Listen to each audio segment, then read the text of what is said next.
Kwame A+ ne Attorney General busua omo dwo omo ho omo efa social media no age aboso nche bia ene hu se Kwame A+ ebe posti ade bia wo chiremu a chese sanitation levy bi omo ba be increase ho nsem no eba be yedeja enei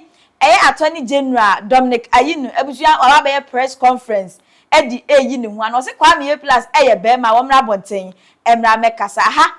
Land Media Ghana mesro so be share wa like wa commenting so ede amame ebusua na chese mei de ene ne ye sha asenti happy new month ede ma obi am na ke nim se Kennedy akomprekwa Japan ho nsem ana ke di fi April no ede eba be mei na ke di akwa wram akwese ho afi no ebe ende so da bi Attorney General ene Kwame A+ omo je ede abosu mei na ni nyina ne se ebusua April ni mutef ni hu se Kwame A+ be posti bibi ni social media chese na wo kire mu se watete se sanitation levy bi ebusua mo ba be increase na ho ogwo chem se obe magana fo nyina breakdown obe kire nsemu ede akire ye na ebusua ho kwa akobue bi enuoma bi so di ache ya wo kire mu a sa sanitation levy no 2021 ton eba ye na ebusua obobo enuoma bi so di kire ye wo se taxes are not to su nebusua 10% se bia ko bufu na se e bia petrol na bibia taxes om de to su no na 10% na ho na cheswa me breakdown na wabobo enwema bi su dia kire wo say from 2021 no 2021 ni mu nebusua sa 10% na no mo jijin Ghana etiminya 264 million Ghana cedis 2022 su yenya 470 million Ghana cedis 2023 yenya 550 million Ghana cedis 2024 yenya 646 million Ghana cedis enti wakabo mu total revenue no yebenya 1.93 billion Ghana cedis ebusua na chese eno ho nsem no eba be yedeja wo social media ne so eno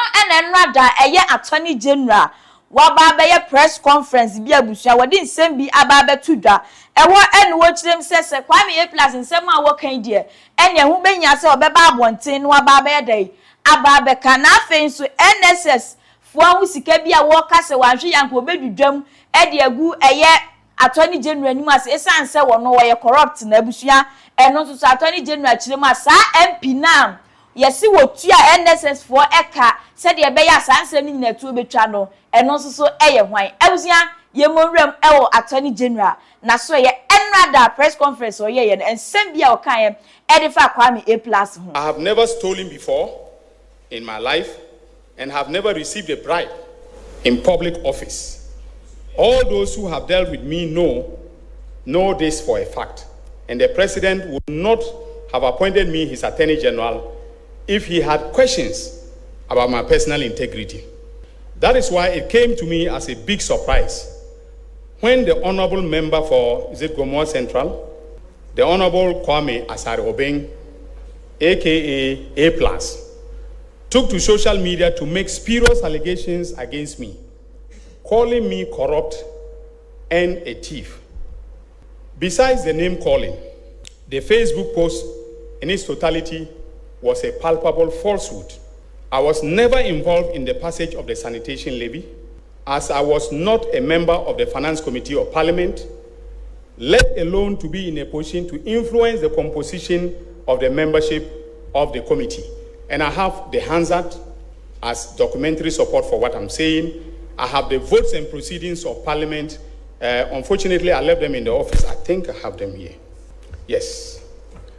So for the media, the report of the committee as well as the vote and proceedings are here. If you want to do some research on the matter that he alleged that I was involved and I channeled, I made sure that the membership of the committee was, changed, and then the monies from the sanitation levy were channeled to my friend, and so on and so forth. I'm not friends with whoever was the beneficiary of the sanitation levy. But interestingly, A+ warned me in the post not to do anything silly and that he will come after me if I did. That is laughable. First of all, I do not act silly because I think through the consequences of my actions, not only for my person, but also for others. That is what we were taught in Notre Dame Minor Seminary, and I am proud to say, without fear of any contradiction, that I have kept faith with that principle. Secondly, the threat is laughable because I have nothing to hide. I am reliably informed that his basis of saying that I am corrupt and a thief is that I took campaign contribution from a businessman at East Legon known as Dr. Sledge, and that he also knows the people who donated pickups for my campaign. Now, ladies and gentlemen, if receiving donations for your campaign or getting a pickup for a campaign is thievery or corruption, then there are 276 thieves in Parliament, including the person who was making the allegation himself.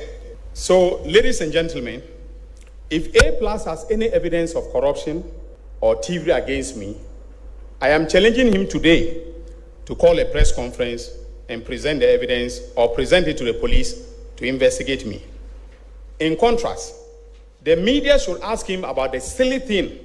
that I was about to do, which frightened him so much into making that silly post about me. He should be asked what he knows about the National Service ghost name scandal and related matters. If he can give truthful answers to these questions, then Ghanaians will know why he took to social media to do what he did. But let him be warned that in my hometown of Zorungu, we do not fear mud being thrown at us. On the contrary, we walk into the mud to deal with the person doing the mud slinging. And I am prepared to walk into the mud with A+, because what I have about him and the National Service scandal, he should come and tell you. I'm challenging him. He should come and tell you, the media, and stop cowardly hiding behind social media to make baseless allegations against people who have worked hard to earn a reputation. So, ladies and gentlemen, I think I will end here. Nachese busia when in Sembia eye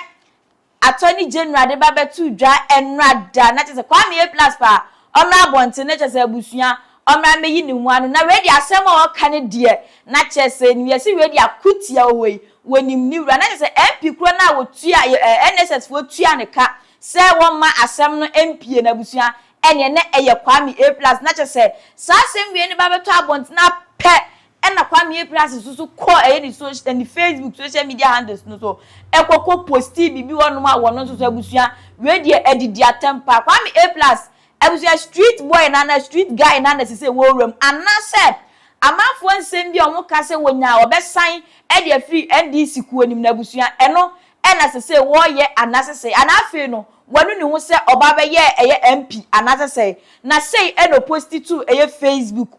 per de asemu a Attorney General ekaye no eno ena kwame A+ so wabe make some allegations we say no, that is not true. What I said was because according to my information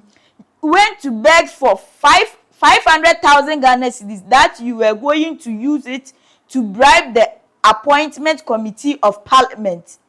And for your information, you are not the only one. If you are an old fool, I will reset your brain, stupid man. Ebuzuya, I know shit. She was say, if you are an old fool, I will reset your brain, stupid man. Not just a way. Eya sema kwame A+ so ebe kande babetu abontine. Ebuzuya, Ghana for be able to say kwame A+ see ade ade eno wogye. Se wo hwene se opeso resign from eye parliament house one ma yehu esanse nioma bia se wonam social media ni so a wo ye no sebi MP enye sa ensema wo kan na se ivi kwa wo hwa sema wo kan ya na chese entwa ye no ena Attorney General enso so ene wo kire mo so no nya de se wo ye corrupt da se wo ye corrupt a enkanya de se John Dramani Mahama obe appoint no as Attorney General ensem ne de abusua edoso ebi gine ho me na aka se wo media ne so mesro so obe share wa like wa commenting so ede amame aha eye Alan Media Ghana midin de atre broni kwame A+ any Attorney General omon sema etwagu social media ne so ena me de ba be so mo me da ase